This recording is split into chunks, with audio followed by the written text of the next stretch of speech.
Hello everyone, welcome to this channel. आज की इस वीडियो में हम बात करते हैं रूस और यूक्रेन के बीच जो विवाद चल रहा है उसी मसले के बारे में। आज की इस वीडियो में फुल एनालिसिस करते हैं कि आखिर ये विवाद क्या है और इस विवाद के होने के बाद आने वाले वैश्विक लेवल पर क्या क्या परिवर्तन देखे जा सकते हैं। इन सारे मुद्दों के बारे में आज की इस वीडियो में हम फुल एनालिसिस करते हैं। तो फ्रेंड्स, न्यूज़ ये है कि रूस ने यूक्रेन के एक हिस्से को स्वतंत्र घोषित कर दिया है। जैसा कि कुछ न्यूज़ की कटिंग आप देख सकते हैं यहाँ पे। फ्रेंड्स, यूक्रेन का एक हिस्सा था लुहांस और डोनेक्स, इसको रूस ने स्वतंत्र घोषित कर दिया, यानी एक नए राष्ट्र के रूप में घोषित कर दिया है। और यूक्रेन का ही एक हिस्सा है क्रीमिया, उस पर 2014 में ही पहले से कब्जा कर लिया है। तो आखिर ऐसा क्यों हुआ और ये मुद्दा कैसे शुरुआत हुई, इसके बारे में हम चलिए चर्चा करते हैं। तो फ्रेंड्स, रसिया ने जो यूक्रेन का ये एक हिस्सा था, पूर्वी हिस्सा, उसमें दो भाग करके लुहांस और डोनेट्स्क के नाम से दो नए राज्य की घोषणा कर दी है। और साथ ही साथ उसकी सारी डिटेल आपको विकिपीडिया पे भी मिल जाएगी। डोनेट्स्क पीपुल रिपब्लिक नाम से एक नया देश बन गया है, उसका अपना अलग झंडा बन गया है, उसका मोटो भी बता दिया गया है और इसको रिकॉग्नाइज करने वाला रसिया आपका पहला देश भी बन गया है। दूसरा आपका है लुहांस पीपुल्स ऑफ रिपब्लिक, इसका भी अलग फ्लैग दे दिया है और इसे भी रसिया ने वैश्विक लेवल पे देश के रूप में मान्यता दे दी है।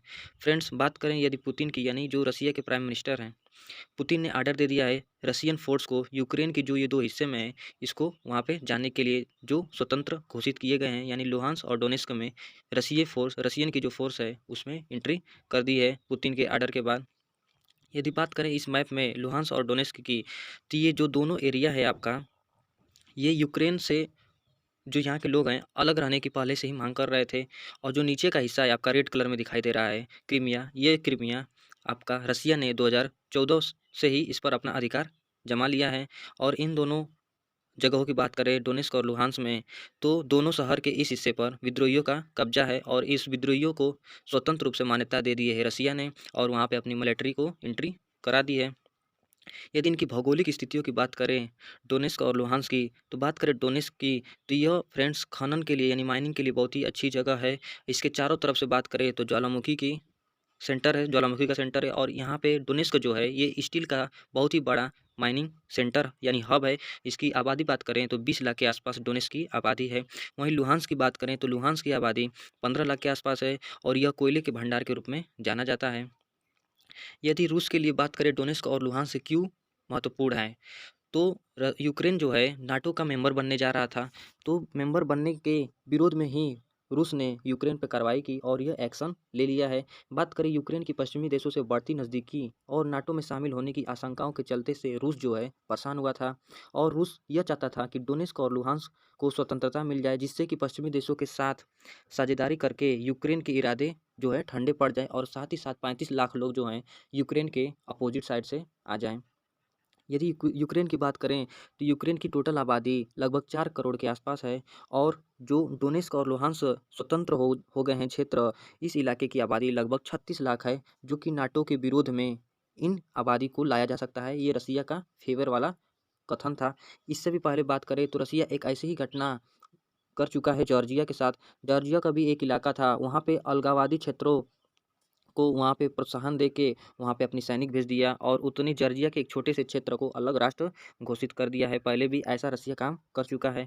यदि बात करें इन अलगाववादियों का कब्जा कब से है, जो डोनेस्क और लुहांस्क जो एरिया है वहाँ पे बात करें, तो फ्रेंड्स बात है 2014 के फरवरी और मार्च की। वहाँ पे रूस ने यूक्रेन के क्रीमिया उपद्वीप पर हमला किया और उस पर कब्जा कर लिया, जो यूक्रेन का दक्षिणी हिस्सा है। और यह लंबे समय से चले आ रहे रूस और यूक्रेन का विवाद का हिस्सा था। इसके बाद ही रूसी सेना के समर्थन से कुछ विद्रोहियों ने इस इलाके में विद्रोह शुरू कर दिया। साथ ही साथ रूस समर्थक अलगाववादी जो थे इन दोनों प्रांतों को अलग गणराज्य घोषित करने का मांग उठाने लगे। साथ ही साथ फ्रेंड्स, जो अंतर्राष्ट्रीय समुदाय ने इसको मान्यता तो नहीं दी है, पर आज रूस ने इसे मान्यता दे दी है और टोटली घोषित कर दिया है। यदि बात करें यूक्रेन की, तो यूक्रेन और पश्चिमी देशों का आरोप यह है कि रूस यहाँ अपने सैनिक हथियार और आर्थिक मदद मदद पहले भी भेजता था और यूक्रेन के अपोजिट में इनको फेवर करता था और अलगाववादी की जो एक विचारधारा है उसको प्रोत्साहन देता था रसिया। यदि बात करें फ्रेंड्स की दोनों प्रांतों में रूस का प्रभाव बहुत ही ज़्यादा पहले से ही था। यहाँ पे जो लगभग 36 लाख लोग हैं, ये रूसी भाषा बोलते हैं और रूस का ही कल्चर जो है, उसको ही फ़ॉलो करते हैं। यदि यूक्रेन की बात करें, तो यूक्रेन के समर्थन वाली आबादी यहाँ पे बहुत कम है, जो दोनों इलाके हैं डोनेस्क और लुहांस में, और रसिया के समर्थन में ही ज़्यादा लोग यहाँ पे पाए जाते हैं। यदि रूस की एक और नई चाल की बात करें फ्रेंड्स, तो रूस ने यहाँ की जो 20% आबादी है, उसका तो पासपोर्ट भी इशू कर दिया है, और साथ ही साथ अपनी रूस यानी अपने देश की नागरिकता भी उन्हें दे दी है। यदि 2018 की बात करें फ्रेंड्स, तो 2018 में चुने गए जो डेनिस पुलिसिन डोनेस्क के नेता थे, जबकि लियोनिद पाचिस और लुहांस अलगाववादी क्षेत्र के जो ऐसे नेता थे, उन्होंने अलग अलग राष्ट्रपति की मांग कर चुके हैं इन दोनों क्षेत्रों को लेकर। यदि बात करें फ्रेंड्स, इस जो क्राइसिस हुआ है, इसके बैकग्राउंड की बात करें, तो जब 1991 में रसिया का विघटन हुआ था, तो रसिया के बाद से सबसे बड़ा क्षेत्र यूक्रेन नामक देश एक नया उत्पन्न हुआ, जो रसिया के बाद दूसरा सबसे पावरफुल सोवियत राष्ट्र हुआ। साथ ही साथ बात करें रसिया और यूक्रेन के बीच, तो यहाँ की जो कल्चर है और डाइवर्सिटी है, दोनों की लगभग लगभग सेम ही है, पर इन जो अलगाववादी क्षेत्र है लुहांस और डोनेस्क की, ये टोटली रसिया के फेवर में पहले से ही रहती थी। यदि बात करें फ्रेंड्स कॉन्फ्लिक्ट की, जो वर्तमान कॉन्फ्लिक्ट यानी विवाद है, तो ये मार्च 2021 से ही चला आ रहा है, और यहाँ पे फाइनली जाके रसिया ने अपना दोनों अलग अलग राज्य जो यूक्रेन के हिस्से में पड़ता था, उसको घोषित कर दिया है। यदि बात करें आपके कि कौन कौन से देश रिकॉग्नाइज कर चुके हैं इन दोनों देशों को, देश की मान्यता दे चुके हैं, तो ये दोनों देश खुद ही अपने को एक दूसरे को कर दिए हैं, और रसिया है, और जो आपका जॉर्जिया का हिस्सा था जिसने रसिया की मदद से अलग हुआ था, वो देश भी दोनों देशों को अलग अलग मान्यता दे चुके हैं।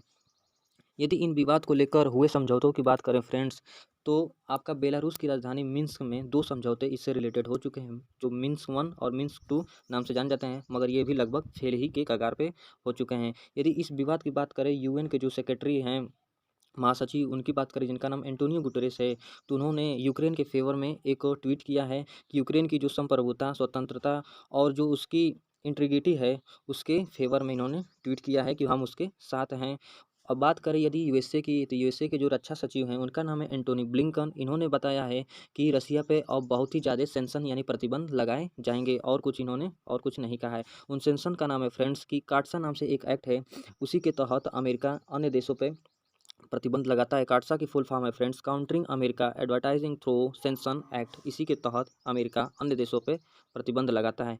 यदि इस पूरे मुद्दे के बाद भारत का स्टैंड की बात करें, तो यूएन में जो हमारे भारत के अस्थायी प्रतिनिधि हैं, जिनका नाम है टीएस त्रिमूर्ति, इन्होंने इन्होंने यूएन में अपना स्पीच दिया कि यूक्रेन की पूर्वी सीमा पर चल रहे घटनाक्रम और रूस की ओर से की गई घोषणा पर भारत की पूरी नज़र है। साथ ही साथ रूस और यूक्रेन की सीमा पर बढ़ रहा यह तनाव गहरी चिंता की बात यह है कि इस घटनाओं से इलाके की शांति और सुरक्षा पर असर पड़ रहा है। सभी देशों के सुरक्षा हितों और इस इलाके में दीर्घकालिक शांति और स्थिरता के लाने के लिए तुरंत कम से कम करने की आवश्यकता है। साथ ही साथ इस मुद्दे का समाधान सिर्फ कूटनीतिक बातचीत से ही हो सकता है। हाल ही के दिनों में संबंधित पक्षों ने तनाव कम करने के लिए जो पहल की है, उस पर सोचने की आवश्यकता है। ये आपका वक्तव्य था भारत की तरफ से, जो यूएन में सचिव हैं टीएस त्रिमूर्ति, उन्होंने भारत की तरफ से अपना स्टैंड रखा। इसके बाद रसिया के जो आपके हेड व्लादिमीर पुतिन, इन्होंने क्या कहा फ्रेंड्स कि मैं उन सभी के प्रति आभार व्यक्त करता हूं जिन्होंने क्रीमिया में रूस कार्रवाई का समर्थन किया, और मैं चीन का भी शुक्रगुजार हूं जहां के नेतृत्व ने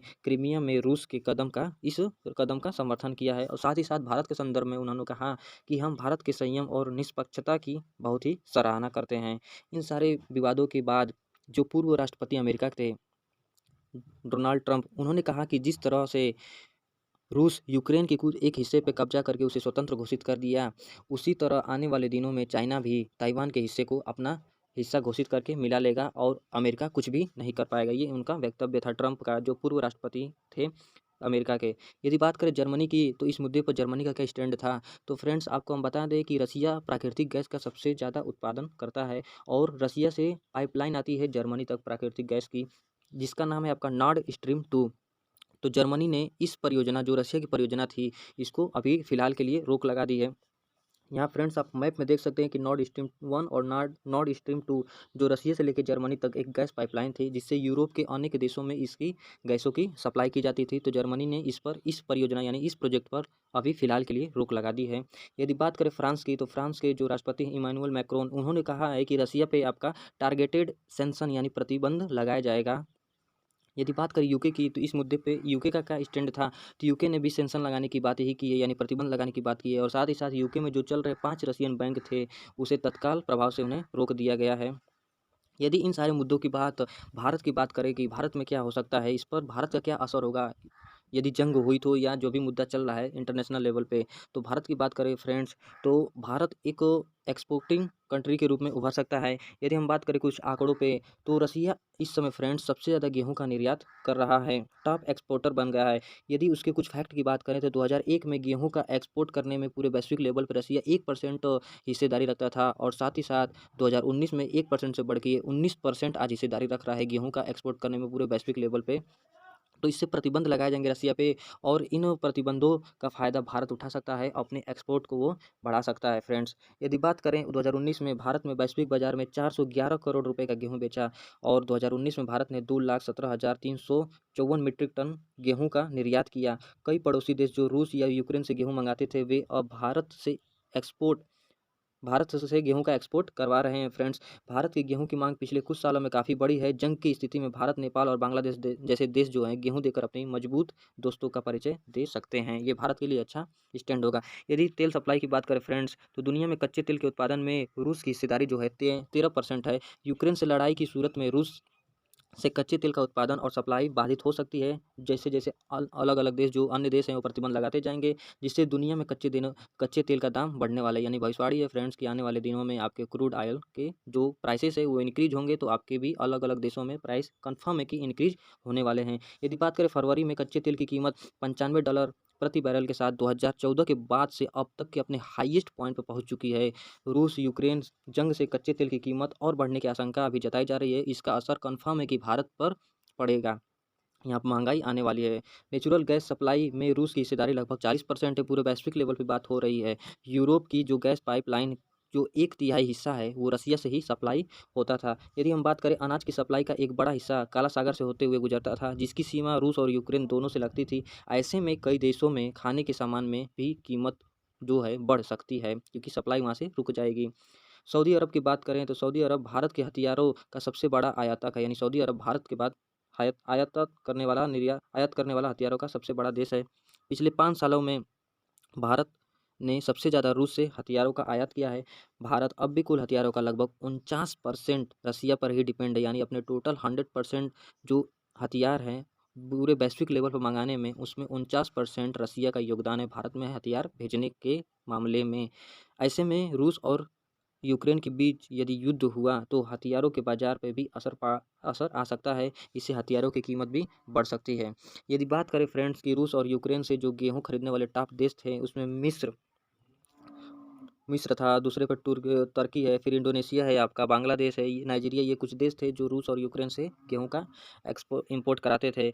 यदि एक्सपोर्ट करने वाले टॉप 10 देशों की बात करें फ्रेंड्स, पूरे वैश्विक लेवल पे रसिया आपका है जो 60.7 आपका सालाना मीट्रिक टन आपका गेहूं का ये बिक्री करता है। उसके दूसरे नंबर पे है अमेरिका, तीसरे नंबर पे है कनाडा, चौथे पे है फ्रांस, और पाँचवें पे यूक्रेन आता है गेहूं एक्सपोर्ट करने में।